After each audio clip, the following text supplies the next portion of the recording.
Sziasztok! Én Sziszi vagyok, magyar mint idegen nyelvtanár, és ez itt a Hungarian with Sissi podcast magyarul tanulóknak.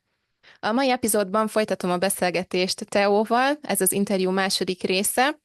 Ha az első részt még nem hallgattad meg, akkor csak gyorsan elmondom, hogy Teó is magyar mint idegen nyelvtanár, aki Argentinában él, és Perui a felesége, úgyhogy nagyon sok kulturális különbséggel találkozott, és már elég sokról beszélgettünk az első részben, most pedig folytatjuk ebben az epizódban. Teó honlapját megtaláljátok a leírásban, hogyha szeretnétek megnézni, hogy lehet vele magyarul tanulni, és akkor folytassuk. This podcast was made possible thanks to our Patreon community. By joining us, you can access the podcast transcripts and other materials and services for improving your Hungarian. If you want to join us, go to patreon.com/HungarianWithSisi. Most kicsit beszéltünk az ilyen alap kulturális különbségekről, meg dolgokról, amiket érdekes volt megtapasztalni, és gondoltam, hogy kicsit beszélhetünk személyesebb dolgokról is, hogyha benne vagy, hogy a feleségeddel esetleg volt-e, vagy van-e olyan konfliktus például, vagy amit nehezebb megérteni a kulturális különbségek miatt? Nem sok. Nem tudom, hogy ez azért van, mert a feleségem nagyon rugalmas, nagyon flexibilis, de az egy dolog, ami eszembe jut, hogy ez akkor történt, amikor Peruban éltünk, hogy sok olyan dolgot életemben először megmostam, amire soha nem gondoltam korábban életemben. Például Peruban általában, legalábbis a feleségem családjában megmossák a csirkét, a sajtot, a rizst, és ez nekem nagyon furcsa volt, mert gondoltam, hogy ez már tiszta. A boltban árulják, biztos, hogy tiszta. De mivel Peruban rengeteg friss terméket lehet kapni piacon és más helyeken, sokszor friss azt is jelenti, hogy egy kicsit piszkos, vagy a csirke egy kicsit véres. Tehát tényleg nem jó ötlet véresen beletenni az ételbe és megfőzni, beletenni a fazékba. Ezért először megmossák, csak vízzel általában, vagy a sajtot is. Valaki valószínűleg otthon készítette a sajtot, és lehet, hogy az utcán árulta, lehet, hogy autók jártak az árus mellett. Szóval jó ötlet kicsit langyos vagy meleg vízzel megmosni, és csak utána esszük meg. Vagy gyümölcsök, mint a banán, vagy narancs, ezért volt ebből néhány konfliktus, hogy miért nem mostad meg a rizst? Miért nem mostad meg a mangót? Nem gondoltam rá. Gondoltam, hogy már tiszta. Ja, ez Szóval nagyon vicces. ilyen konfliktusok voltak. Nálatok volt valamilyen kulturális konfliktus? Igen, ilyen kisebbek nálunk is, amit csak így idővel értettük meg, hogy ez abból fakad, hogy más tanultunk, máshonnan jöttünk, de még azt arra muszáj reflektálnom, hogy soha életemben nem mostam meg a sajtot, és soha nem jutott volna eszembe, hogy ezt meg kell mosni. Ez nagyon, nagyon vicces volt, hogy ezt mesélted. Nekem ami eszembe jutott, az idővel kapcsolatos igazából, hogy főleg az én családomban ez mindig fontos volt, de szerintem egyébként is ez egy tipikus magyar dolog, hogy megbeszéljük, hogy mikor találkozunk. És a nagymamámmal is, aki nyugdíjas volt már nagyon régóta, nem volt hova sietni. Mamának is meg kellett mondani telefonon, hogy 1 hét múlva jövök, vasárnap, délután 2-re leszek ott. És akkor így volt is, hogy mondta nekem a mama, hogy jaj, milyen pontos vagy, a bátyád mindig késik, és nem tudom. És, és akkor hát ez sokkal rugalmasabb itt, és az elején azért nekem ezzel voltak nehézségeim, hogy azt se tudom, hogy aznap mi fog történni, nem hogy 1 hét múlva, meg hogy ki fog jönni, az a másik, azt nem lehet tudni, mindenki hozhat bárkit. Itt nincs olyan, hogy karácsonykor szűk család, ha én aznap megismerkedek valakivel az utcán, aki jó fejnek tűnik, hozhatom őt is nyugodtan. senki nem fog semmit mondani, adnak neki is enni. Ö, Igen. Úgy Látom, mondják, hogy nagyon 2 krumplit bólogattál, úgyhogy beletesznek a fazékba, és azzal már lesz neki kis étel. láttam, nagyon bólogattál, úgyhogy akkor gondolom, hogy hasonló. Igen. Ez baráti találkozóknál is így működik, hogyha 5 órakor találkozunk innen fél órára, akkor ha fél hatkor elindulunk, akkor még időben vagyunk, Uh-huh. mert valószínűleg senki nem fog időben odaérni, és sok-sok telefonbeszélgetést hallottam, hogy igen, igen, mindjárt ott vagyok, de hol is találkozunk? Tehát még azt se tudta, hogy hova kell menni, meg hogy Mhm. hány órára, de persze közben éppen otthon volt, és éppen zuhanyozni készült. Szóval ez a Igen. mindjárt ott vagyok, ez nagyon relatív. Szóval ez nálunk is előfordult. Először ez tényleg nehéz volt nekem is, de most már én is kicsit pontatlanabb vagyok, Mhm.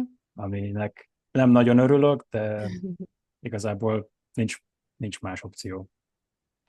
Ja, hát nem is tudom, igazából, tehát hogy a családnak egy része nálunk nagyon pontos, ugyanúgy, mint én, meg szól még egyszer, meg szól előre, és minden rendben van, csak a mentalitás más, szóval, hogy senki nem fog szólni semmit, ha fél órával később megyek, tehát, hogy bennem is nagyon sokat változott ez, és én pontatlan nem lettem, az biztos, én szeretek időbe odaérni helyekre még mindig, de hogy azt érzem, hogy Mhm. kevésbé izgulok, vagy nem szorongok ezen, hogy 10 perccel később leszek ott, mert mondjuk dugó volt, vagy én is nem tudom, aznap írok valakinek, az anyósomnak, hogy egy óra múlva átmegyek otthon, vagy ha otthon van, akkor átmehetek, szóval nem kell egy héttel előre szólni. Ha valaki otthon van, és azt mondja, hogy mehetsz, akkor mehetsz. Igen, ez Ja. itt is így van. Uh-huh. Úgyhogy szerintem ezzel kicsit át is tértünk a következő kérdésemre, hogy mi az, ami nagyon tetszik, és örömmel vetted át a feleséget kultúrájából. Nekem például ez egy ilyen dolog, aminek nagyon örülök, hogy rugalmasabb lettem, mert volt, hogy elsírtam magam, olyan ideges voltam az elején, hogy csomó mindentől, amikor nem tudtam, hogy mit fogunk csinálni, meg ki jön, meg hányra, hova változott háromszor a terv egy napon belül, rohadt ideges voltam, most meg így. Hát igazából nem sietek, majd lesz valami. Neked? Igen, ez nekem is feltűnt, hogy nagyon fontos együtt lenni a családdal, szóval nem baj, ha nem volt betervezve, de ha telefonon beszélünk, vagy üzenetben beszélünk, és van idő találkozni, akkor muszáj, mert ez egy lehetőség Mhm. együtt lenni családdal, barátokkal, és itt Argentínában még inkább így van, hogy nagyon hosszú, először is a vacsorák későn vannak, mm, általában 9 vagy 10 órakor Jó. kezdünk vacsorázni. Megyek aludni. Igen, én is akkor szeretnék aludni, de a Várni kell. legkorábbi vacsora az 8 óra. Uh-huh. 8 óra előtt soha nem eszünk vacsorát, és általában a vacsora nagyon nehéz, például marhahús, vagy steak, vagy tészta ételek, valami nagyon nehéz általában, későn van, és a vacsora után hosszú beszélgetés, természetesen mindenféle boldog dologról, általában. És ez egy kicsit nehéz volt nekem, mert nagyon szeretek korán felkelni, ezért szeretek korán aludni menni, nem nehéz gyomorral, és ez egy kicsit nehéz, de nagyon tetszik, hogy a társasági élet ilyen fontos, Uh-huh. hogy ha van idő együtt lenni, akkor beszélgessünk, legyünk együtt, és az emberek időt szánnak egymásra. Uh-huh. Ja, igazad van egyébként. Ezt olyan szépen megfogalmaztad, jó volt hallgatni nekem is, mert Én kicsit introvertáltabb vagyok, és ez nekem néha túl sok, de tehát, hogy egyébként alapvetően én is egy nagyon szép dolognak tartom, és csak úgy érzem, hogy ez egy olyan rész, amihez nekem kicsit több idő kell, hogy így átformáljam a gondolkozásomat a témáról, és nyilván nagyon sok változott azért 3 év alatt, és gondolom, hogy fog is még idővel. Igen, a jövőben. Uh-huh. Ö, Igen, egy másik dolog, uh-huh. ami még eszembe jut, hogy ez is kapcsolódik a társasági élethez, hogy itt Argentínában például a parkok mindig tele vannak emberekkel, Uh-huh. és ahogy mondom, ez igazából normálisan hangzik, de Magyarországon és Peruban is így volt, hogy a parkok arra vannak, hogy lehet kutyát sétáltatni, és vannak fák, de elég ritkán látni embereket, akik viszik a kis széküket, és ülnek a parkban, és matét isznak, és a gyerekek játszanak, és beszélgetnek. Nincs egy konkrét program, csak ülnek a parkban, és együtt vannak.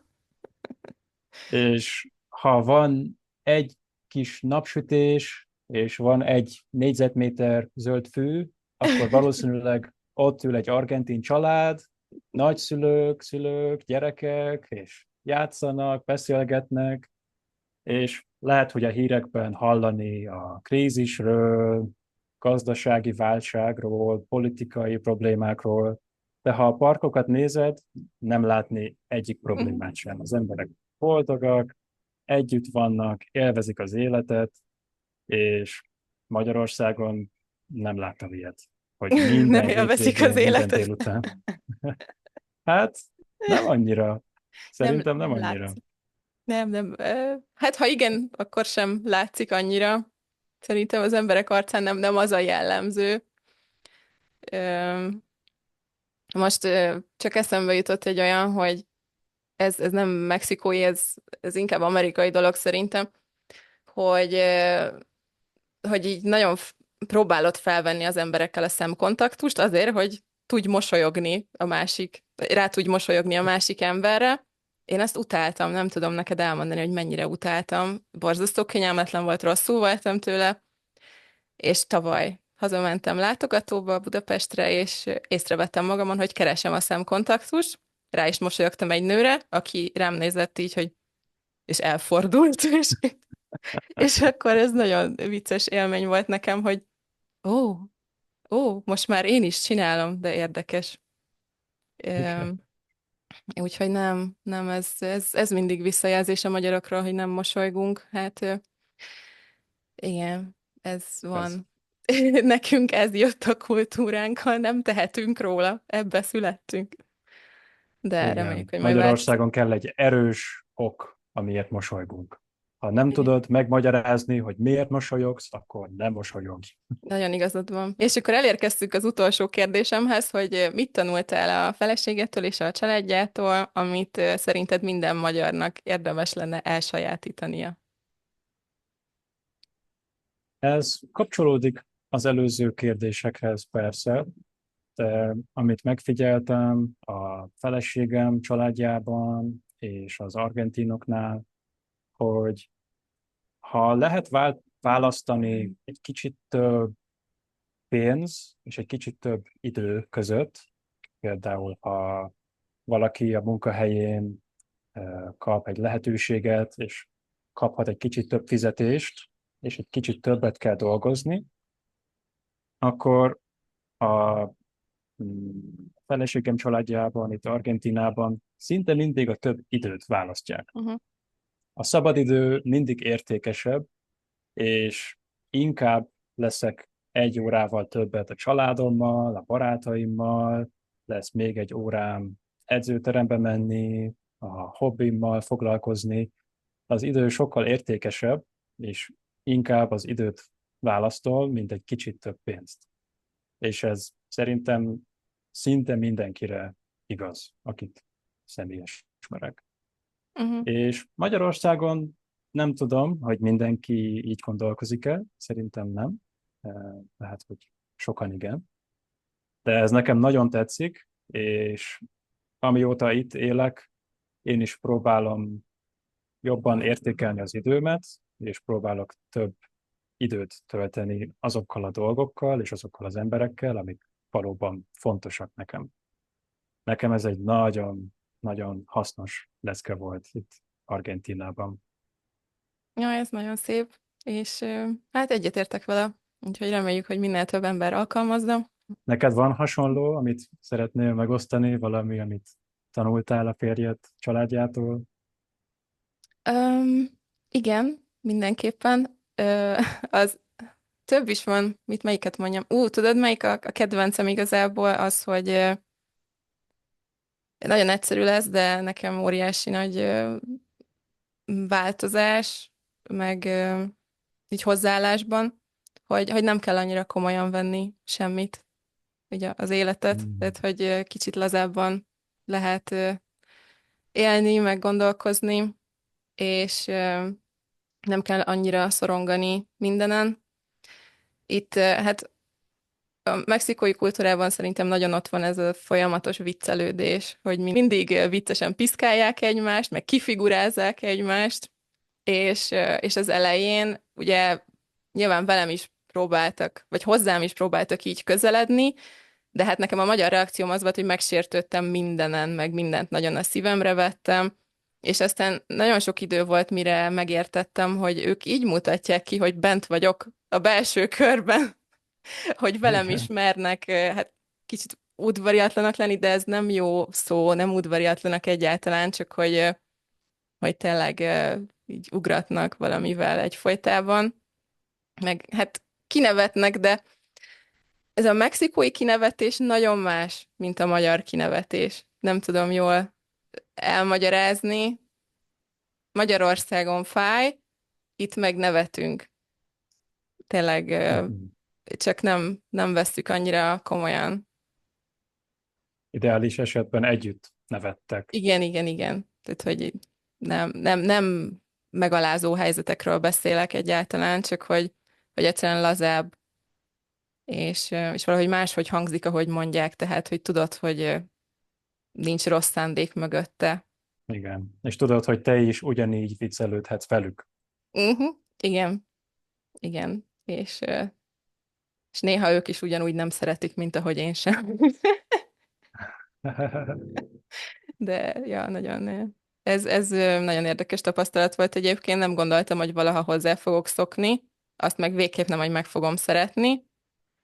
Ö, De úgy tűnik, hogy mindenhez hozzá lehet, és tényleg csak kicsit nyitottabbnak kell lenni, mert nagyon sok mindent át lehet formálni, át lehet keretezni, meg lehet szeretni, amit, amiről azt gondoltad, hogy te ezt biztos, hogy nem, soha, és Igen. És ez megéri. olyan jó, amit mondtál, hogy olyan szabad érzés nem túl komolyan venni saját magamat. Uh-huh. Igen. Na hát ez tök szép végszó szerintem, úgyhogy nagyon szépen köszönöm, hogy jöttél és meséltél nekünk, és akkor még itt a podcast végén elmondanád, hogy hol tudnak megtalálni téged a magyarul tanulók, hogyha szeretnének veled együtt dolgozni? Igen, persze, van egy weboldalam, az a neve, hogy learningwithteo.com.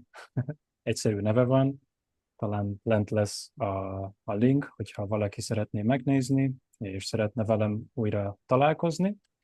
És én is hálásan köszönöm a beszélgetést, nagyon érdekes volt, és akkor legközelebb folytatjuk. Uh-huh. Nektek pedig köszönjük, hogy meghallgattatok minket, és mindenkinek további szép napot. Sziasztok! Sziasztok!